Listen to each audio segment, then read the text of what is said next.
I mean, at the end of the day, this is what you can come to understand from me as I value time. So what I'm going to attempt to do is break down and analyze my day in the shortest window of time possible, such that you can just walk away and action everything that I do. So from the top, I wake up with an app called Sleep Cycle that wakes me up in my lightest period of sleep in a 30-minute window. Just means I'm not groggy when I wake up. I'll check the Aura app. I use an Aura ring. It's much more efficient than a Whoop for sleep and nervous system tracking. If you are looking for an activity tracker, then you can use a Whoop, which optimizes more for strain and recovery. But having that feedback loop allows me to see how the protocols I'm applying, the things that I'm doing, are materializing in my data, but I don't let it dictate my day. I firmly believe that where the mind goes, the body follows. So the most essential part of my morning is waking up and deciding how I want to feel. I don't check my phone. Every morning I take a walk, I do a journaling practice. That's not to sound like it's a nice morning routine, that's just what I do. I wake up, I get light in my eyes, I take a walk, get a breath of fresh air. My journaling practice is very simple. I write down one thing I'm grateful for, 2 affirmations. My one primary goal, it used to be 3 or 5 goals, but then I realized there's a certain power in having one goal.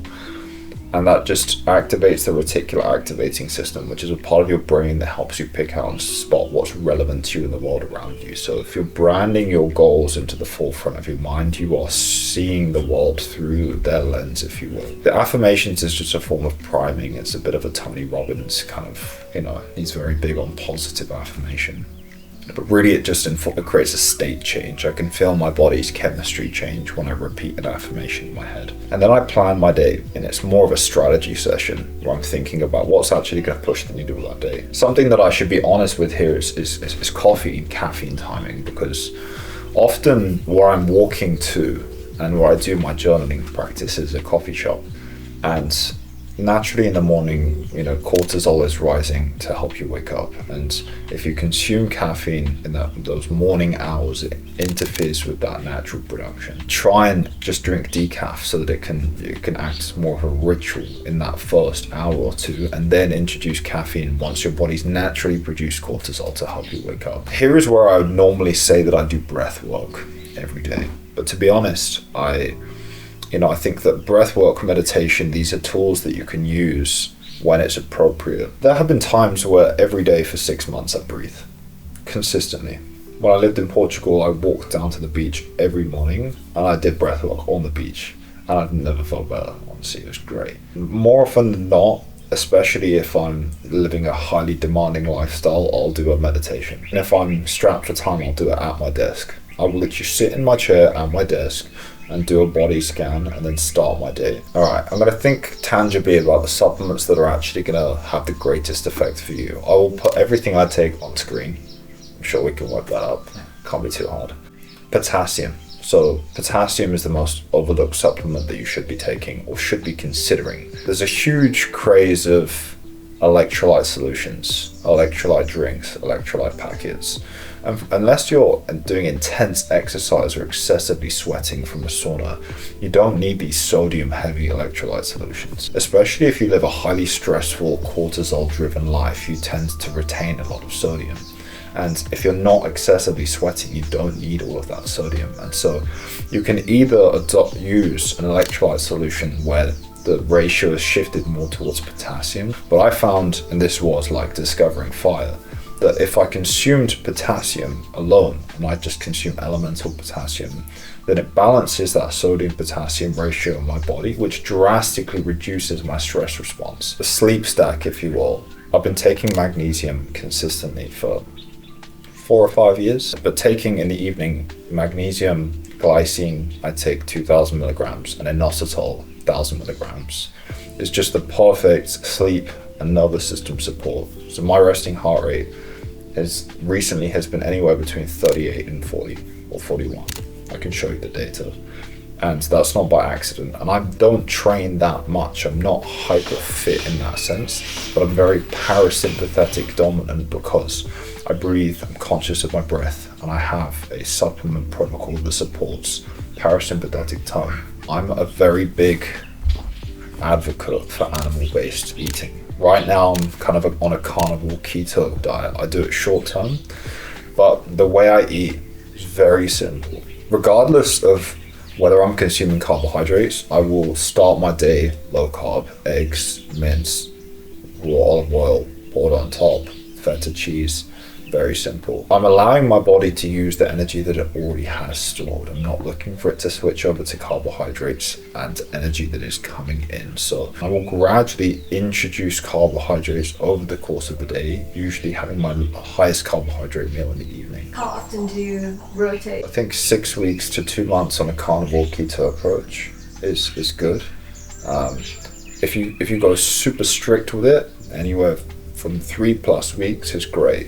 But what I'll do is I'll go 3 weeks strict, 3 weeks I'll loosen it up a bit, add in some starchy carbs, some squash, add a little bit more variety, and then I'll rotate back to fully high carb, raw olive oil. I cook in butter, I cook fatty cuts of meat. Very high, both saturated and unsaturated fat diet. Individuals with high cholesterol or poor lipid markers perform extremely well on diets like this. I drink a lot of raw milk. I just feel fucking great when I do it. It just tastes like good, creamy whole milk. And this is where, for a lot of you, you'll be wondering, how do I consume this? Because you've spent 10 years plus, 20 years, 30 years, however long in your life, eating a certain way. So of course it takes time to switch over. And especially when I had gut issues, if you told me that I was just drinking raw milk from the bottle, like a litre a day, I'd have laughed you out of the room. So it takes time for your digestive system to adapt and be able to process these new foods. We've got, the 5 litre bottles, plastic, that we're drinking of water that we're drinking.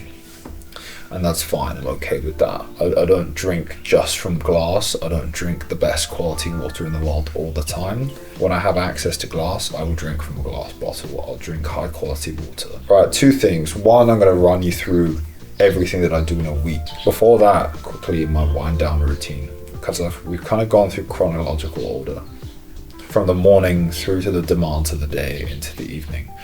It's very simple. I'll be honest, I spend a lot of time watching TV. I like watching TV. It's a good way to unwind and switch off. It just, for me, it's like that little micro escapism, which is okay, more than healthy. Really winding down is intuitive. It's like align yourself with natural light. Obviously in the day when you get light in your eyes, cortisol rises, melatonin goes down and you wake up. In the evening, cortisol is dropping and melatonin is rising to help you wind down and go to sleep. And that's going to happen through clear cues. You need to tell your body when to wind up and when to wind down. So light in the eyes in the morning, and then darkness and winding down your light in the evening. If I go to take a piss at night or we brush our teeth, I refuse to put the light on because I don't want this big glaring light above me right where the sun would normally be in the day, right before I'm going to go to sleep. Because that's just going to fuck with my circadian signaling. So wind down to eye level light, warmer tones. Download Flux on your laptop, which is like a software that naturally winds your computer, the light in your computer screen with daylight hours. And then I'll take my supplement protocol, and that's pretty much it. Just get a good sleep environment, blackout, blinds, cold room, simple stuff. I use an air purifier, the Dyson Hot and Cold. It's great just for air quality, and I can use it as a fan or a heater. Realistically, what I do kind of over a long time horizon, I try and do 4 long fasts a year, 48 hours or over. So that's no food for 48 hours plus. Usually it ends up being like 72 hours. And then nervous system resets once every couple of months. There's a very big difference between being half in, half out, and being on versus off. So we came to this cabin to basically be off, no signal. I do nervous system resets every couple months because I can achieve more in terms of like a reset in that period over 3-4 days than you can being half in, half out for a month. I will salt flush twice a year. I recently did a salt flush and changed my entire personality. I'll do regular protocols for my gut using specific supplementation guided by the data from a GI map, which is basically a complete panel of your gut. Red light therapy pretty much every day. I love it. It's great. 15-20 minutes. Sauna and cold plunge, great for blood flow, great for the parasympathetic nervous system. You know, when you're in a cold plunge, long slow breaths control your breathing, stay zen, because that's how you can train the vagus nerve, train the parasympathetic nervous system to keep you calm in an otherwise stressful situation. I use a chiropractor in all forms of physical therapy. I love deep tissue massage, acupuncture, cupping, all that stuff. And obviously my home is kitted out and designed so that everything is frictionless. So now what?